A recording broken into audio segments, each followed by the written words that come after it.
इसी फॉर्मेशन और mid latitude cyclone को एक डायग्राम की शक्ल में यहाँ पे शो किया हुआ है। सबसे पहले अर्ली स्टेज देखें, ये स्टेशनरी है, कोल्ड एयर इस तरफ को मूव कर रही है, वार्म एयर इस तरफ को मूव कर रही है, क्योंकि दोनों में टेम्परेचर डिफरेंस बहुत ज्यादा नहीं है। सेकंड में क्या देखते हैं, लो प्रेशर एरिया यहाँ पे बना, अब कोल्ड एयर इधर को मूव करना शुरू होगी, वार्म एयर इधर को मूव करना शुरू हो गई, ये ओपन वेव स्टेज है।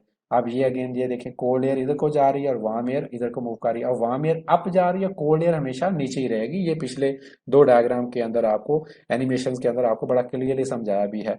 अब यहाँ पे ये देखें, ये अक्लूजन बन गया है, क्योंकि जब बिल्कुल वार्म एयर ऊपर चली जाती है और कोल्ड एयर बिल्कुल पूरे एरिया को नीचे से कवर कर लेती है, तो यहाँ पे ये अक्लूडेड स्टेज आ गई है, अक्लूडेड फ्रंट फॉर्मेशन, ठीक है, marks as a decaying of mid latitude cyclone. तो मिड लैटिट्यूड साइक्लोन जो है वो आपका डिके होना शुरू हो चुका होता है। और फाइनल क्या है, डिसिपेटिंग स्टेज, जो मिड लैटिट्यूड साइक्लोन जो है उनके 7 से 10 दिन के अंदर उनकी ऑर्गेनाइजेशन खत्म हो जाती है, उस पूरे इलाके का वेदर जो है वो चेंज हो चुका होता है, और स्टेशनरी फ्रंट जो है वो फर्दर जो है इस केस के अंदर वो फर्दर आपका साउथ की तरफ मूव कर जाएगा। तो these are the stages of mid latitude cyclone formation. कहीं पे अगर आपको पेपर में क्वेश्चन आ जाता है उसके स्टेजेस क्या हैं, तो ये आपको बड़ा क्लियरली पता होना चाहिए। फाइनली जनाब ये आपको एक हम सैटेलाइट इमेज दिखा रहे हैं मिड लैटिट्यूड साइक्लोन का, कि वो किस तरह से मूव कर रहा है, ठीक है। नॉर्थ और साउथ में इसकी डायरेक्शन का फर्क हो सकता है, ठीक है। उसके बाद क्वेश्चन आपको पेपर में ये भी आ सकता है, क्योंकि हमने ट्रॉपिकल साइक्लोन भी पढ़ा है और हमने मिड लैटिट्यूड साइक्लोन, जिसको हम extra cyclone, extra tropical cyclone कहते हैं, वो भी हमने पढ़ा है।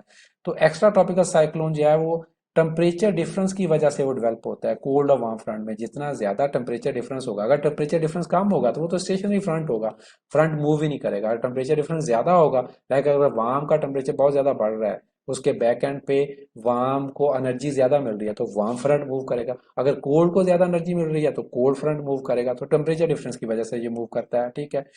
और इसके अगेंस्ट अगर ट्रॉपिकल साइक्लोन देखें, ये अपनी एनर्जी लेता है ओशन पे। आपको पता है ट्रॉपिकल साइक्लोन ओशन पे बनते हैं, जिनको हम हरिकेन भी बोलते हैं, या हम जिनको टॉर्नेडोज भी कहते हैं, ठीक है।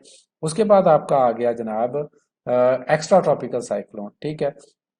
Extra tropical cyclone have a larger wind fields, मतलब इसका जो एरिया है वो थाउजेंड्स ऑफ किलोमीटर में फैला हुआ होता है, और इसमें हैवीएस्ट रेन या स्नोफॉल होती है।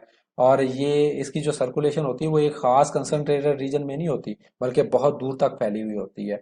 और ये मिड लैटिट्यूड्स में डेवलप होता है। जबकि ट्रॉपिकल साइक्लोन की जब आप बात करेंगे, तो इसमें जो स्ट्रॉन्गेस्ट विंड्स होंगी वो आई या आई वाल के नजदीक होंगी। हमने ट्रॉपिकल साइक्लोन पढ़ा था, उसका स्ट्रक्चर आप देखते हैं, उसके सेंटर में आई होती है, उसके इर्द गिर्द आई वाल्स होती हैं, और आई वाल्स में बहुत तेजी के साथ विंड्स मूव कर रही होती हैं, और उस विंड की मूवमेंट की वजह से जो है बहुत ज्यादा डैमेज भी होता है। और ये जो है ये ट्रॉपिक्स में ही डेवलप होते हैं ट्रॉपिकल साइक्लोन जो है। तो ये मेजर डिफरेंसेस हैं, अगर कहीं पे भी एग्जामिनर आपसे पूछ लेता है कि एक्स्ट्रा ट्रॉपिकल साइक्लोन और ट्रॉपिकल साइक्लोन में क्या फर्क है। फाइनली जनाब, जो आपका मिड लैटिट्यूड साइक्लोन है ये एक बहुत बड़ा वेदर सिस्टम है। ये मेनली टेम्परेचर डिफरेंसेस जो है उसको खत्म करता है, एक एरिया से दूसरे एरिया में वेदर चेंजेस लेके आता है। जब वो वेदर चेंजेस आती हैं, sometimes it's become disasters as well, कि अगर स्नोफॉल बहुत ज्यादा है, रेनफॉल बहुत ज्यादा है, या विंड स्पीड बहुत ज्यादा है, तो वो डैमेजिंग भी हो सकता है। Otherwise it's simply a natural weather phenomena, और जो कि एवरी ईयर रूटीन में हो रहा होता है। तो अभी तक के लिए इतना ही। Thank you. Allah Hafiz.